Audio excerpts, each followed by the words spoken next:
आज की वीडियो में हम बात करने वाले हैं एक इम्पोर्टेंट क्वेश्चन के बारे में, जिसको लेकर अक्सर कपल्स कंफ्यूज रहते हैं। क्या आपको भी ऐसा लगता है कि प्रेगनेंसी प्लान करने के बाद इंटरकोर्स करने से मिसकैरेज होने का रिस्क रहता है? तो आज का वीडियो आप ही के लिए है।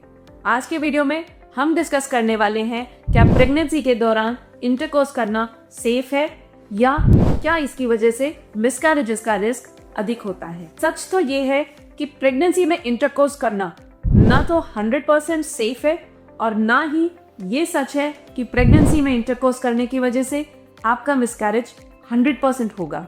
आपको बेसिकली ये समझना ज़रूरी होता है कब और किन कंडीशंस में ये सेफ है और कब ये कॉन्ट्राइंडिकेटेड है। तो आज के वीडियो में हम डिस्कस करने वाले हैं प्रेगनेंसी में इंटरकोर्स करना कब सेफ होता है और कब ये मिसकैरेजेस की तरफ लीड कर सकता है। अगर आप भी इस क्वेश्चन का आंसर ढूंढ रहे हैं तो आज के वीडियो में लास्ट तक बने रहिए, क्योंकि मैं आपको देने वाली हूँ वो बोनस टिप्स, ताकि आपकी प्रेगनेंसी प्लस इंटीमेसी जर्नी अधूरी ना रहे। नमस्कार, मेरा नाम है doctor Shikha Tandon, OBGY and senior infertility expert at Matritva fertility and IVF centre Gorakhpur से। और मेरे साथ कई हजारों फीमेल्स ने सक्सेसफुली अपनी प्रेगनेंसी की जर्नी को कंप्लीट किया है। और आज के वीडियो में हम डिस्कस करने वाले हैं एक बड़े ही ऑकवर्ड टॉपिक के बारे में, जहां ज़्यादातर कपल्स प्रेगनेंसी के दौरान इंटरकोर्स अवॉइड करने की वजह से अपनी इंटीमेसी को अवॉइड करने लगते हैं, जिसका डायरेक्ट इम्पैक्ट पड़ता है आपकी पर्सनल रिलेशनशिप पर। अब हम बात करने वाले हैं प्रेगनेंसी में इंटरकोर्स को लेकर सबसे बड़े सच के बारे में। आपको ये समझना जरूरी है कि प्रेगनेंसी में आपका बेबी यूट्रस के अंदर सेफली एक मसल्स और एमनियोटिक फ्लूइड की कैविटी से कवर्ड है और इंटरकोर्स की वजह से उसके ऊपर इफेक्ट पड़ने के चांसेस बहुत कम होते हैं। पर एक ब्लैंकेट स्टेटमेंट देना कि प्रेगनेंसी में इंटरकोर्स सेफ है या प्रेगनेंसी में इंटरकोर्स अनसेफ है, ये देना सही नहीं है, क्योंकि आपको ये समझना ज़रूरी है कि हर प्रेगनेंसी अलग होती है और आपकी कंडीशंस बहुत डिफरेंट हो सकती हैं। तो सबसे पहले हम बात करेंगे उन कंडीशंस की जहां पर प्रेगनेंसी के दौरान इंटरकोर्स सेफ है। जैसे कि अगर आपकी एक लो रिस्क प्रेगनेंसी है, ब्लीडिंग स्पॉटिंग की कोई प्रॉब्लम नहीं है, प्लेसेंटा नॉर्मल पोजीशन पर है और कोई ऐसा हाई रिस्क फैक्टर नहीं है, साथ ही आपके डॉक्टर ने ऐसा कोई रेस्ट्रिक्शन आप पर नहीं लगाया है, तो डेफिनेटली ड्यूरिंग प्रेगनेंसी इंटरकोर्स करना आपके लिए सेफ है। आपको ये भी जानना ज़रूरी है प्रेगनेंसी के सेकेंड ट्राइमेस्टर में आप इमोशनली भी एंड प्लस फिजिकली भी थोड़ा सा रिलैक्स हो जाते हैं, नोजिया वॉमिटिंग भी कम हो जाता है और इस समय इंटीमेसी इंप्रूव करने के चांसेस हो सकते हैं। सेकेंड ट्राइमेस्टर एक सेफ ऑप्शन है इंटीमेसी के लिए, लेकिन ये ध्यान रखिए कि इस फेज में भी कंफर्ट और हाइजीन का ध्यान रखना बहुत इंपॉर्टेंट होता है।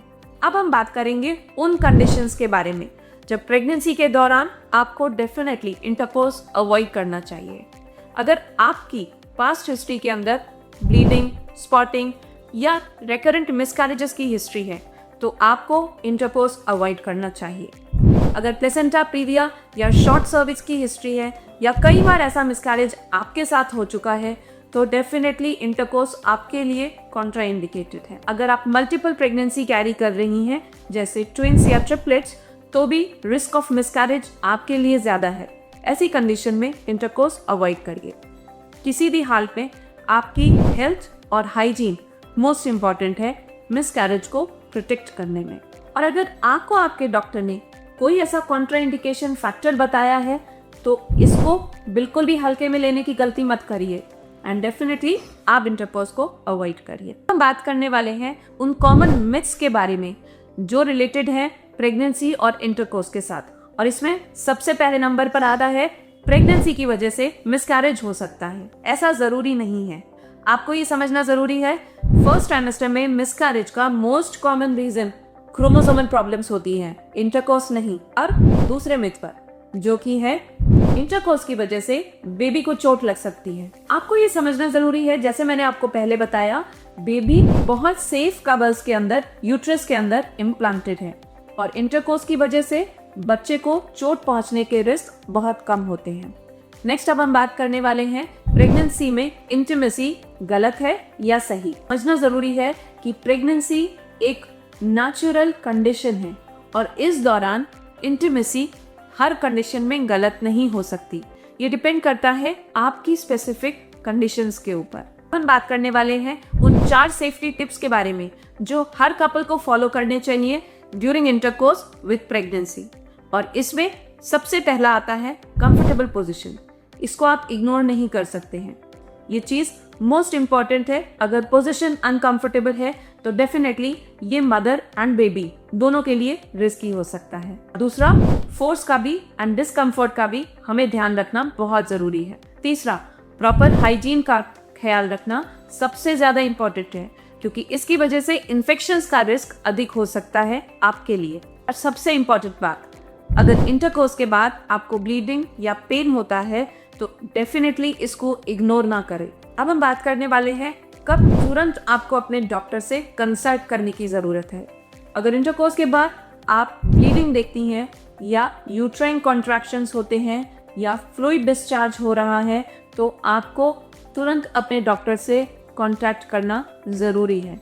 इन साइंस को डेफिनेटली आप इग्नोर ना करें। अगर आप जानना चाहती हैं कि क्या ये रूल्स आईवीएफ प्रेगनेंसी पर भी एप्लीकेबल हैं, तो मैंने इसके ऊपर एक डिटेल वीडियो बनाया है। इस वीडियो को आप यहाँ पर देख सकती हैं।